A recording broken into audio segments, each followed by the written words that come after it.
This week on Stupid Fast RC, we're looking at the Courtney Force Edition Traxxas Funny Car. Now kiddies, if you Google search images for Courtney, you'll see her naked in the desert with a jerrycan, like this. The message here is drag racing is expensive and you could very well end up in the desert, lost with no clothes and no money. So don't even think about taking up drag racing and send poor Courtney some money now to buy clothes and nitromethane for her funny car. Hi Ken, want to go for a ride? Shouldn't you at least maybe dinner first? Okay, so this is the Courtney Force Traxxas Funny Car.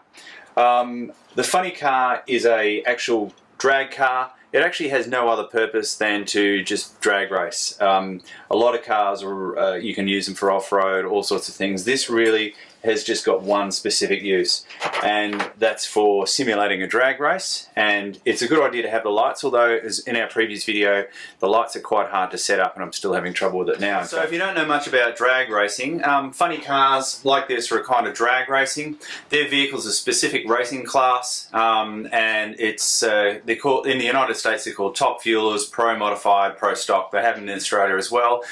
They're generally a V8 that displaces no more than 8.19 litres, which is 500 cubic inches in the old measure. Or actually, if you're in the States, it's still the same measure. Okay, so a bit of drag racing 101, because we love it, and we've got some film footage of this. The first stage is the burnout, where the car actually warms up the tyres prior to racing. The next part is staging. Staging is where the car rolls into the light area and the front wheels line up with two lasers that are actually in the middle of the traffic light section there. And a very similar thing is made by the DTS light system.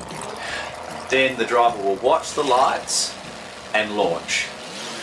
The system will measure the amount of the reaction time and the overall race time as well. This is actually quite a complicated thing, and if you want to really get into it, you can have a look at it on Google. I'm not going to go into it here.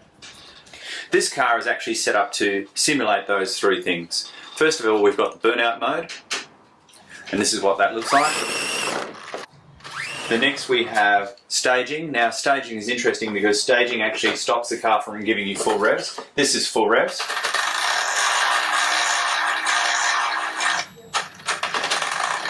So that allows you to position the car precisely at the lights, at the laser lights. The next part, which is kind of cool as well, is the launch or race mode. When you flick this switch here and accelerate, it doesn't engage the engine. So you're actually able to, as you would actually in a real racetrack situation, rev the engine without dropping the clutch. So when they actually race, they lock forward and reverse, and when they drop that situation, all the power goes straight into the gearbox, and which is what will happen here if I flick this switch. And it engages into race mode. So this car will simulate a drag race really well. It looks like one, it drives like one, it's actually quite fast, it's quite hard to handle because of these small wheels in the front. It's really not suitable for anything else. Next time on Stupid Fast RC, we're actually going to try and race this up against an XO1 to see how we go, and we'll see you next time.